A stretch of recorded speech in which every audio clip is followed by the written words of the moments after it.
Alcalde Garzón. Alcalde. Sí, Garzón. Sí, ese era el alcalde de Bogotá. Que la mamá de él había sido una docente, que tenía así, que el pueblo lo eligió, que él inició los comedores infantiles, y dentro de las estrategias de salud para ese año, que estábamos apenas, ¿sí?, disminuyendo las tasas de mortalidad por enfermedad respiratoria, estaba como asesor el doctor Gustavo Aristizábal. ¿Sí lo conocen?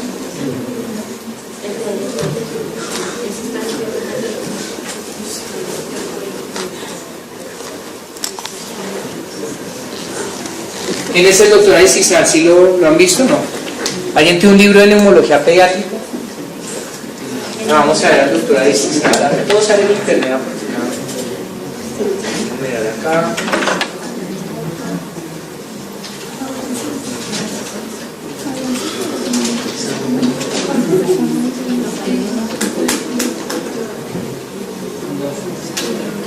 Si no sabe internet es importante, ¿cierto?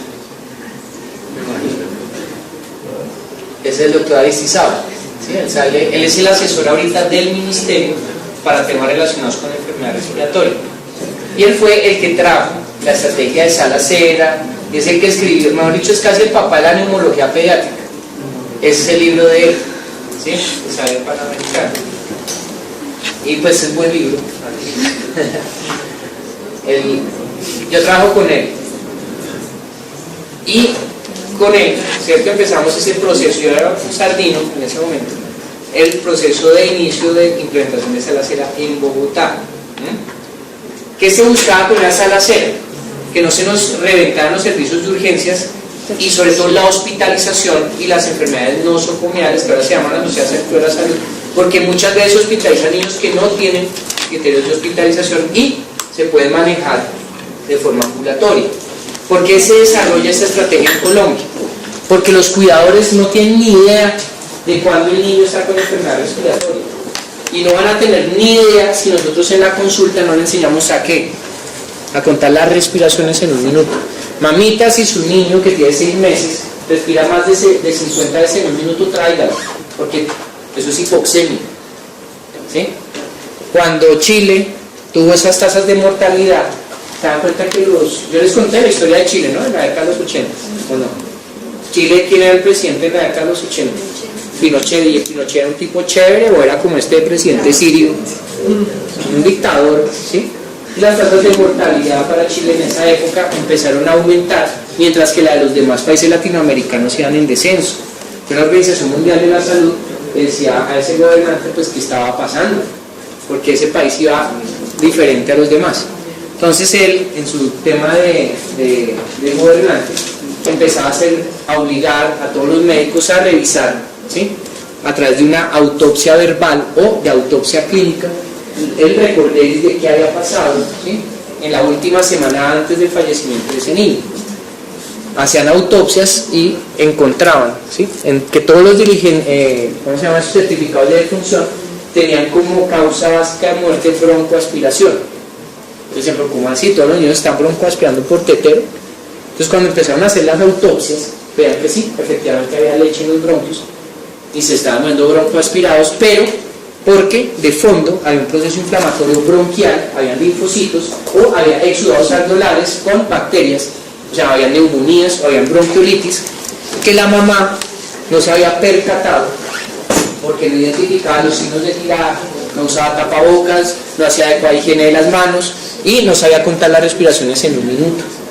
Entonces, ¿qué hacía la mamá? El niño taquipneico, ¿sí?, taquicárdico, taquifregado, y le metían el tetero.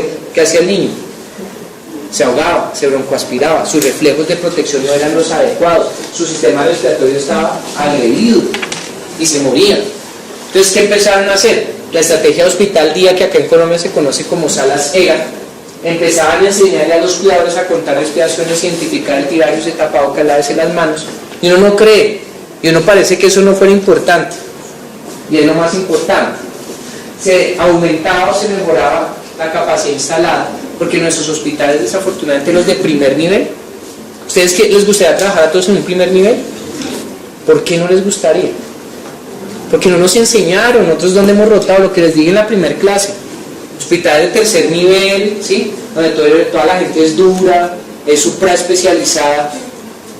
Seguimos fracasando en salud porque no nos están enamorando de la atención primaria, y créanme que esa es la más chévere, y en el tema económico paga mejor.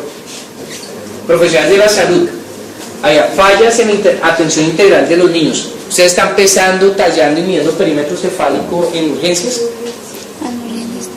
todo el tiempo. No lo hacen. Yo voy a los hospitales del departamento y son contados los casos, y no es por la institución, es porque el profesional se pone la camiseta y lo hace. La mayoría de este niño pesa por el 14 kilos, o lo pesa un auxiliar, un niño de 18 meses alzado por la mamá porque no tiene la balanza electrónica, ¿sí?, para pesarlos acostados. ¿Desde qué edad empieza uno a pesar para un niño? Desde los 2 años, ¿cierto? Alta rotación de los profesionales. Como a nosotros no nos enamoran del primer nivel, entonces uno rápido busca una residencia o se busca trabajar en una institución como ayudantía quirúrgica, o etcétera, etcétera.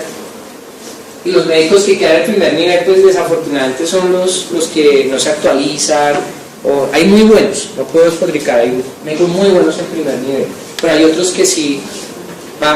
Esto me ha funcionado toda la vida y lo seguiré haciendo, y seguiré formulando la dexametasona nebulizada por la nariz.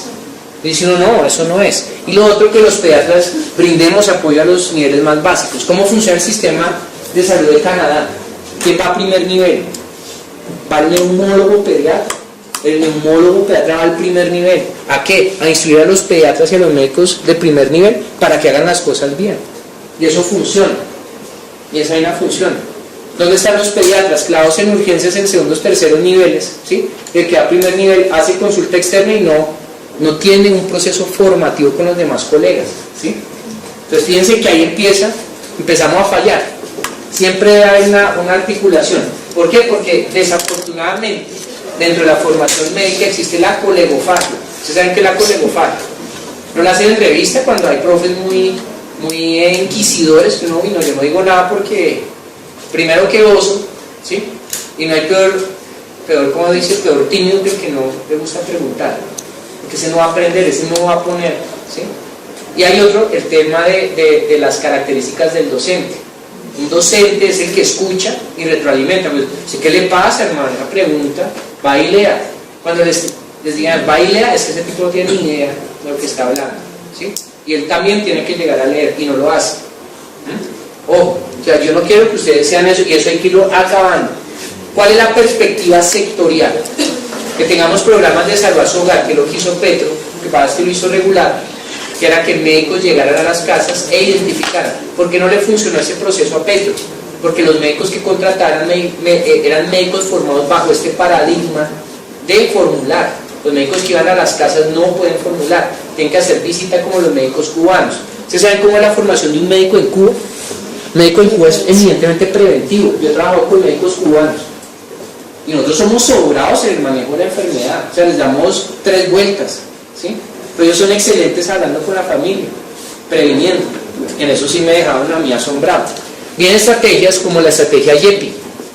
Realmente la estrategia YEPI lleva más de 10 años, eso no es nada nuevo, pero a nosotros nos lo hacen ver como un tema de enfermeras, como que cursi, pero no, esa vaina funciona. Y el establecimiento de las salas ERA, que llega en el año 2004 con el doctor Aristizábal. ¿Por qué se llaman salas ERA? Porque en las salas ERA vamos a manejar la IRA, que es la infección respiratoria aguda, la IRA y la ERA.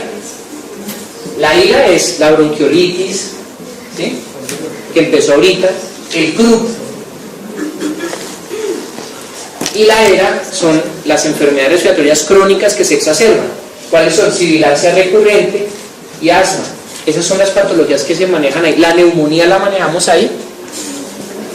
La neumonía no. Nosotros sospechamos la neumonía. Entonces son esos niños con bronquiolitis que no nos mejoran, que duran de 4 a 6 horas, y que al no mejorar, pues le pido la placa, le pido cuadro hemático, porque puede tener o puede estar empezando una neumonía, ¿sí? O ese asmático o ese sibilante que no me mejora. Después de estar en sala ERA, tengo que dejarlo en observación, porque puede estar comenzando una neumonía. ¿correcto? Entonces, ¿cómo se define la sala cero? Dale, por favor.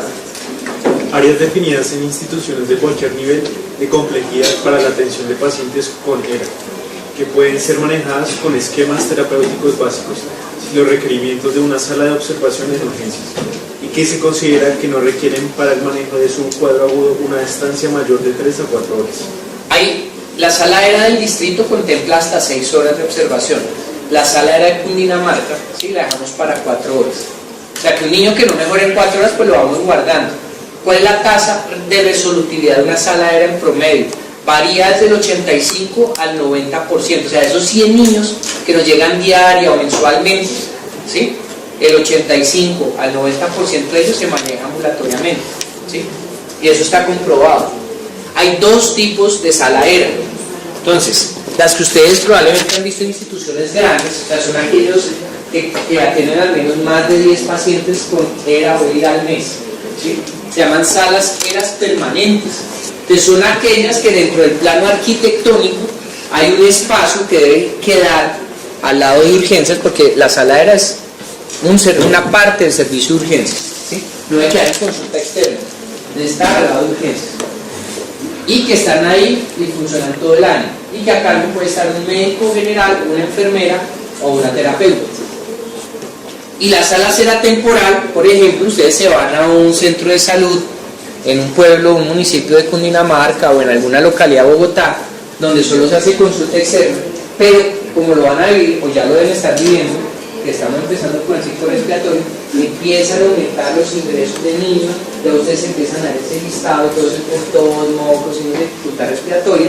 Entonces ustedes empiezan a ver, ¿sí?, que aquellas instituciones de salud que mantienen un volumen escaso de niños se toman un espacio en especial, o un consultorio, o una sala de procedimientos, y se transforma en sala ERA. Esto cambió, ojo, porque es probable que ustedes tengan la presentación del año pasado.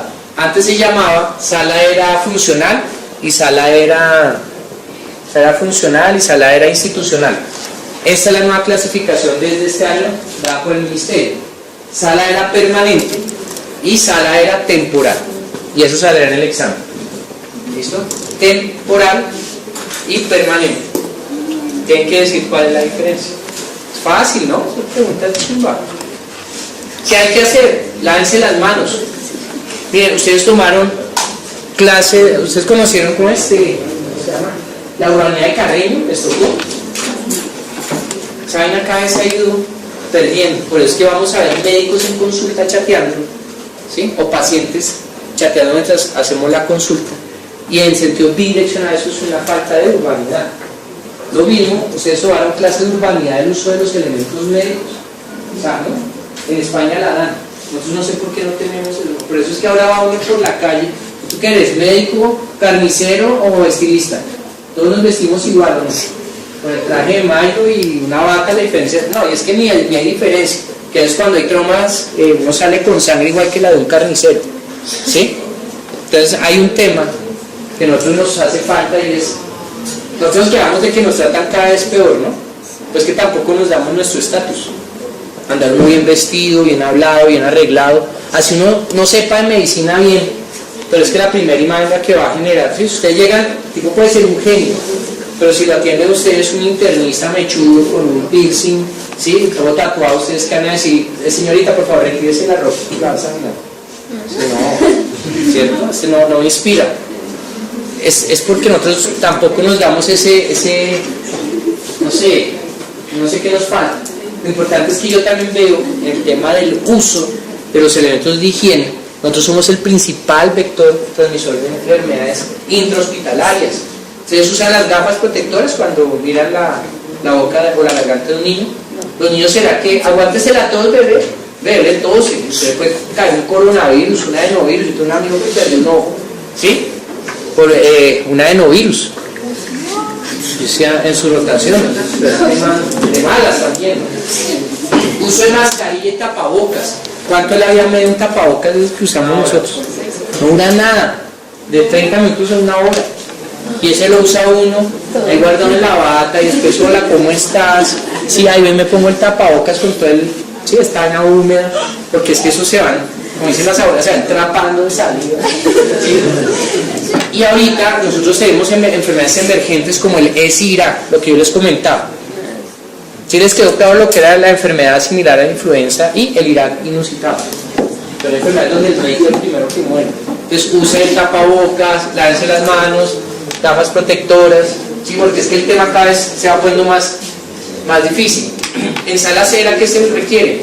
Médico, enfermera, terapeuta, todos entrenados en la estrategia, IEPI y sala ERA. ¿Para qué sirven estas salas ERA? Se implementan en zonas de mayor vulnerabilidad, pero ya se ha visto, porque antes se decía, no, las vamos a poner en el sur de Bogotá, en el noroccidente de Bogotá, en las localidades donde más mortalidad hay, y no, resulta que es que los hospitales de tercer nivel, porque se decía que esto era solo para primer nivel, y es donde generalmente deberían operar, porque la idea de salas ERA es disminuir, ¿sí?, la congestión de los servicios de tercer nivel. Pero ¿qué está pasando? Que la gente ya no cree en el primer nivel. ¿Por qué? Porque nosotros no le metemos la ficha al primer nivel y terminan congestionando los terceros niveles, donde los especialistas y ustedes que están rotando, pues van a ver cosas que se pueden manejar en un primer nivel, o no les ha pasado, ¿sí? Y ahorita pero esta señora, ¿por qué viene por urgencias acá? ¿Qué está pasando? ¿No les ha ocurrido? ¿Se lo pueden solucionar en otro sitio? No. Es que yo confío, porque es que esa institución es muy buena, tal, y no importa esperar 6 horas, ¿sí?, con mi chino boqueando, porque aquí le van a salvar la vida. ¿Correcto? Entonces ahí es donde tenemos también inconsistencia en nuestra estructura de la institución hospitalaria. El objetivo, seguimiento de pacientes vistos por urgencias. Hay pacientes que uno les da de alta, pero los colegas, o en mí también personalmente, dicen, yo no estoy seguro de que este niño esté completamente curado. Y uno le dice a la mamá, oye, ¿por qué no vienes mañana? Y yo le echo otra miradita sin compromiso. ¿Sí? Y yo te echo, si han visto que ha pasado eso, eso se llama el potencialmente inestable. Es el que está en amarillo en ayer. Es el que se puede mejorar, pero en 24 horas me puede llegar a intubar. ¿Sí? Pero no está para hospitalizarse y no está para tampoco que esté como tan tranquilo en casa. Entonces la estrategia de salas ERA debe brindar un seguimiento a cada paciente visto durante 5 días, mínimo 3 días. ¿Por qué? Porque hay estudios como el que le mostraba el ingreso, que los pacientes hacia el tercer día del ingreso, del manejo de urgencias, se tienden a infectar. ¿Se acuerdan de esa probabilidad de infección de influenza de un poco del 30%? Entonces yo estoy jugando con el 30%. ¿Qué me lo va a disminuir? Que la mamita no lo mande al jardín. ¿Qué más? Que no le fumen, que no haya más personas en la casa enfermas y que si están enfermas usen el tapabocas. Sí, pues ya se ha visto en un estudio estadístico que al tercer día no reingresan. Por eso hay que educar a los papás o a los cuidadores en cuenten las respiraciones, cuáles son los signos de peligro y el uso adecuado del inhalador. Toda esa carreta que les eché de los inhaladores, durante esa estancia en sala ERA, la terapeuta se le enseña al papá a que use correctamente el inhalador. Bueno, entonces utilizamos lo mismo, el esquema IEPI. ¿Tiene su niño tos? ¿Hace cuánto tiempo? Para la bronquiolitis generalmente es un cuadro clínico de 2 a 3 días de proceso catarral que empeora, que da estrudor, sibilancia, que da signos de dificultad respiratoria. Si no es el primer episodio, entonces es recurrente. Ay, sí, doctora, es que hace 2 meses le dio una bronquiolitis y parece que hoy le volvió a dar bronquiolitis. Entonces, sí, mamá, efectivamente es una sibilancia recurrente. ¿Tuvo un cuadro gripal previo? No tuvo cuadro gripal previo, no ha tenido fiebre. Bueno, entonces alguien fuma, hubo un cambio de temperatura. Si ustedes empiezan a organizar en su esquema mental, ¿cuál opción es? ¿Ha presentado apneas? ¿Qué es apnea, doctor? ¿Ha dejado de respirar? Ay, sí, el niño me deja respirar como por un momentico y se pone un poquito moradito y después se pone bien. ¿Qué hacemos con ese niño? Se guarda, ese niño se va a estar intubando en 48 horas si no le ponemos oxígeno. Las apneas siempre se quedan. Así el niño usted lo examine y esté perfecto. ¿Por qué? Sobre todo en aquellos que son prematuros o menores de 3 meses. Por eso bronquiolitis, criterio de severidad menor de 3 meses. El virus sincitial respiratorio, que es el que empieza a circular en esta época, genera apneas. ¿Por qué? Porque ¿se acuerdan de los núcleos de la respiración? El apnéusico, ¿cuál es el otro? El neumotáxico, se ven afectados por la incubación del virus a nivel del sistema nervioso central y genera apneas. Entonces el niño se queda, ay, pero doctor, esto es muy exagerado, el niño come bien, satura bien, sí, papito, pero hizo una apnea. Entonces toca dejarlo y se le pone oxígeno. Que no vuelve a hacer apnea, listo, te me vas con oxígeno. No se me va hasta que se va con oxígeno. Y después usted le hará su polisomnograma, lo llevará al mismísimo doctor Aristizábal o a cualquier neumólogo para que le examinen las vainas, ¿sí? Pero para esta época piensen lo más común. A nosotros en pediatría nos enseñan tengan diagnósticos diferenciales, ¿correcto? Pero ese niño, lo más idóneo para pensar en esta época del año es que está incubando un virus, ¿sí? ¿Cuál es el tratamiento? Oxígeno, para estimular ¿qué? Los centros de la respiración, y no se me va a quedar colgados por hipoxemia. Y al igual, fuera un SAOS o un síndrome de apnea del sueño de origen central periférico, ¿cuál es el tratamiento? Oxígeno, entonces no le demos más vueltas, ¿sí? Si uno es todo complicado en esta vaina, la respuesta es oxígeno. Desde 1897 en Inglaterra, cuando se publica que el oxígeno sirve para todo, ¿sí o no? Todavía sigue siendo evidencia 1A, no nos pongamos en bobadas. Listo, vamos a enseñar esto.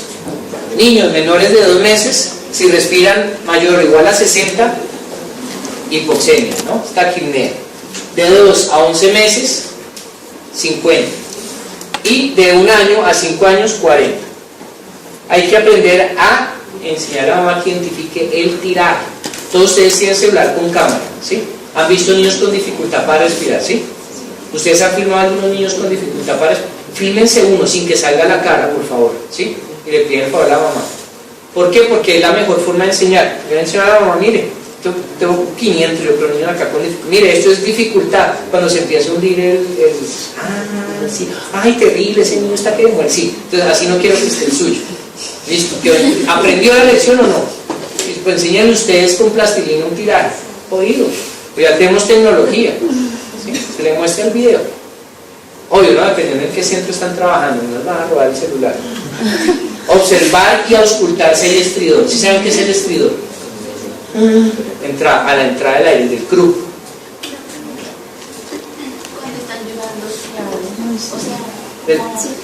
Mira, cuando están llorando, el estridor lo escucha uno. Lo importante es que antes de que estén llorando, examinen la frecuencia respiratoria. ¿Qué le digo yo a la mamá? Súbale el body, déjenlo en las piernas de la mamá, porque cuente, 1, 2, 3, algunas mamás les da timidez, nuestra cultura es muy tímida. Nosotros con Diboyaco estamos llevados por la timidez, ¿sí? Uno va a otras regiones del país, a Manizales, en Pereira, los mismos costeños, ¿sí? Son muy abiertos. Y ellos, sí no les da, y ellos cuentan y hasta dicen, no, doctor, yo le conté mejor. Yo he tenido pacientes de todas las regiones que uno se da cuenta. Háganlo así con el bebé, y a una vez esté chupando su seno o esté tranquilo, ahí sí lo auscultan. Primero cuenten respiración y ausculten, y después sí que llore.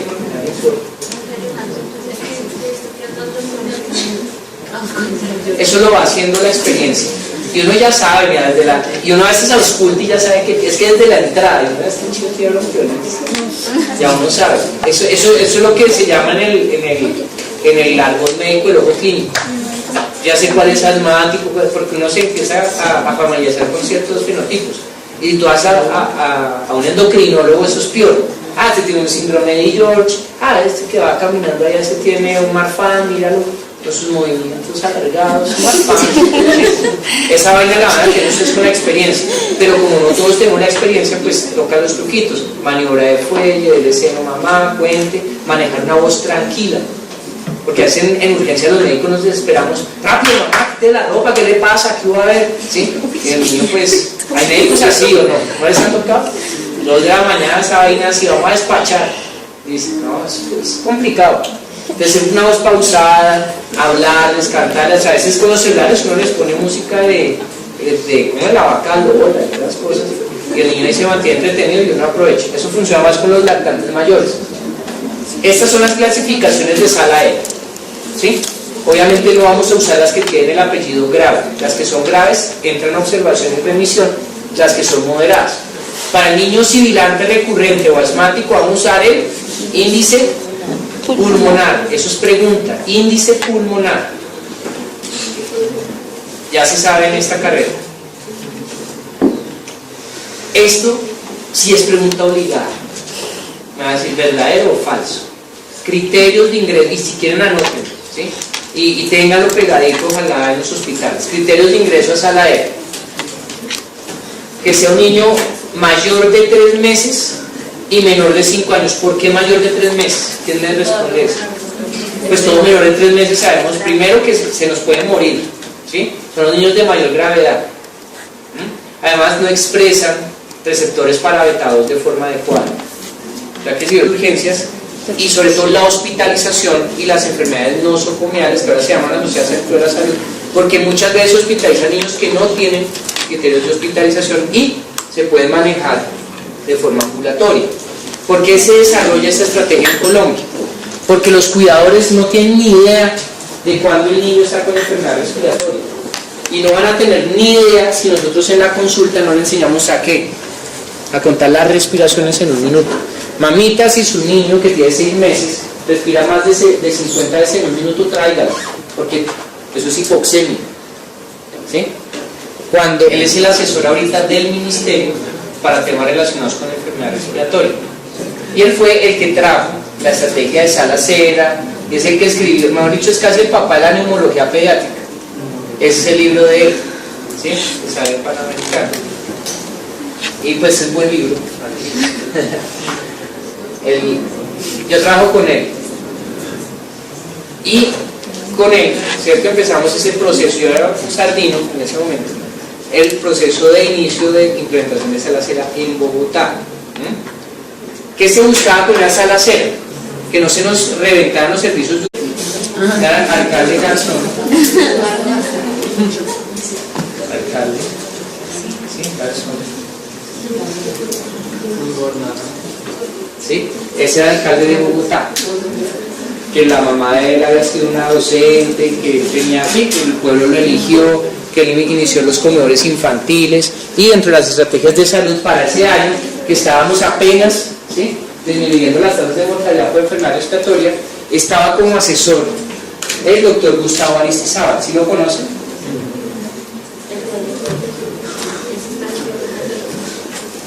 Chile tuvo esas tasas de mortalidad. Se dan cuenta que yo les conté la historia de Chile, ¿no? En la década de los 80, ¿o no? Chile, ¿quién era el presidente en la década de los 80? Pinochet. ¿Y Pinochet era un tipo chévere o era como este presidente sirio? Un dictador, ¿sí? Y las tasas de mortalidad para Chile en esa época empezaron a aumentar, mientras que la de los demás países latinoamericanos iban en descenso. La Organización Mundial de la Salud decía a ese gobernante pues qué estaba pasando, porque ese país iba diferente a los demás. Entonces él, en su tema de gobernante, empezaba a obligar a todos los médicos.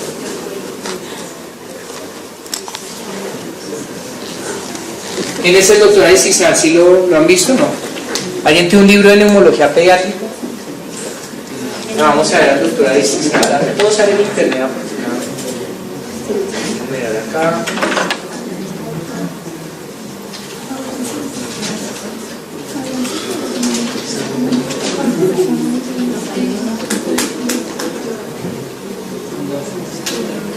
Si no sabe internet es importante, ¿cierto?